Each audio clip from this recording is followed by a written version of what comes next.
Okay बेटा, हम chapter read out कर रहे थे सेंटर स्टेट रिलेशन। पिछली वीडियो में हमारे जो है मैक्सिमम 4 क्वेश्चन अटैम्प्ट हो गए थे। इस वीडियो में हम करेंगे 5th 6th 7th and 8th question को अटैम्प्ट करेंगे, क्योंकि ये चारों क्वेश्चन इंटर रिलेटेड वगैरह है।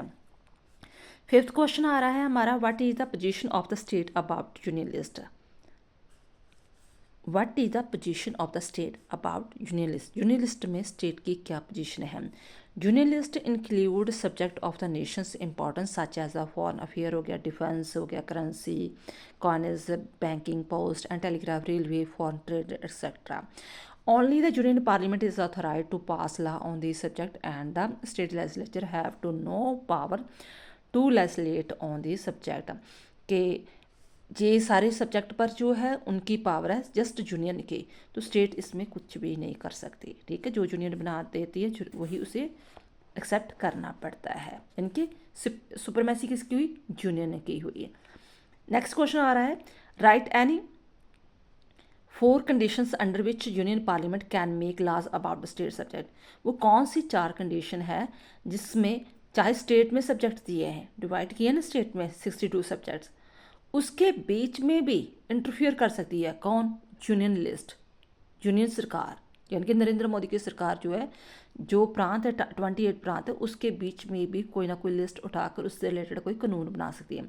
बट कंडीशंस कौन सी है? 4 जिसमें वो हस्तक्षेप कर सकती है।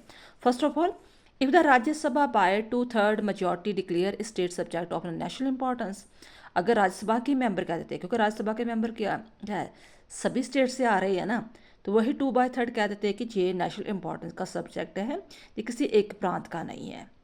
ठीक है, तो हमें ये चीज़ करनी ही पड़ेगी।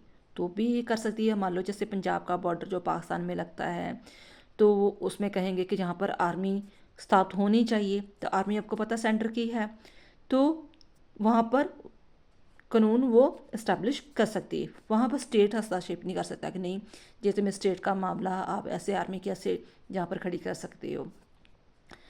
And second, at the request of 2 और मोर स्टेट्स लेजिस्लेचर। अगर मान लो जो 2 या 3 स्टेट्स खुद कह देती है कि आप इसमें कानून बनाओ, ठीक है, तो भी बना सकती है। To implement the international treaties और agreement.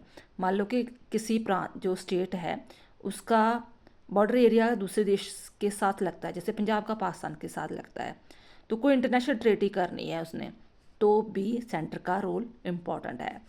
During the national emergency हो जाती है जब जो 3 तरह की इमरजेंसी है, ठीक है, जो फाइनेंशियल इमरजेंसी है, नेशनल इमरजेंसी है, कॉन्स्टिट्यूशनल इमरजेंसी है, ऐसी कोई भी इमरजेंसी लग जाती है, तो parliament can pass a law on any subject include in the state. ये 4 कंडीशन है जिसके अकॉर्डिंग जो है यूनियन पार्लियामेंट कानून बना सकती है, वो चाहे स्टेट का ही कोई सब्जेक्ट हो।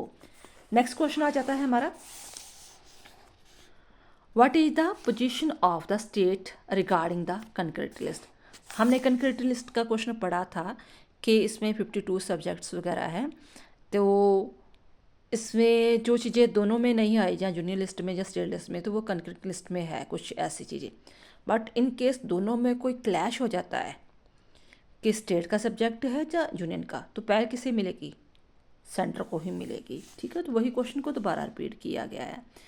Both the union parliament and state legislature can make the laws. दोनों ही वैसे कानून बना सकते हैं इन केस दोनों में कोई प्रॉब्लम नहीं आ रही, यूनियन और स्टेट के बीच में कोई क्लैश प्रॉब्लम क्रिएट नहीं हो रही।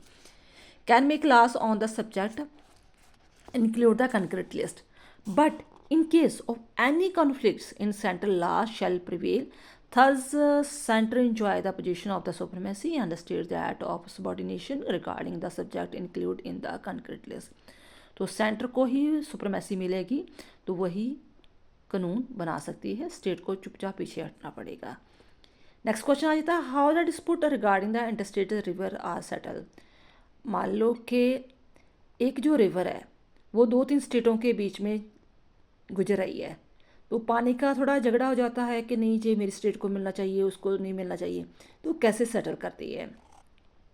Under article 262 of the constitution, parliament settle dispute regarding inter state river by the passing a law for the purpose and the state governance are bound to accept laws pass by the union parliament in the regard. 262 के according, article के according कहा है कि अगर मान लो कि कोई रिवर जो है 2-3 स्टेट के बीच से गुजरती है, तो वो सेंटर वाली जो गवर्नमेंट है वो कानून उससे रिलेटेड बना सकती है, तो स्टेट को मानना पड़ेगा।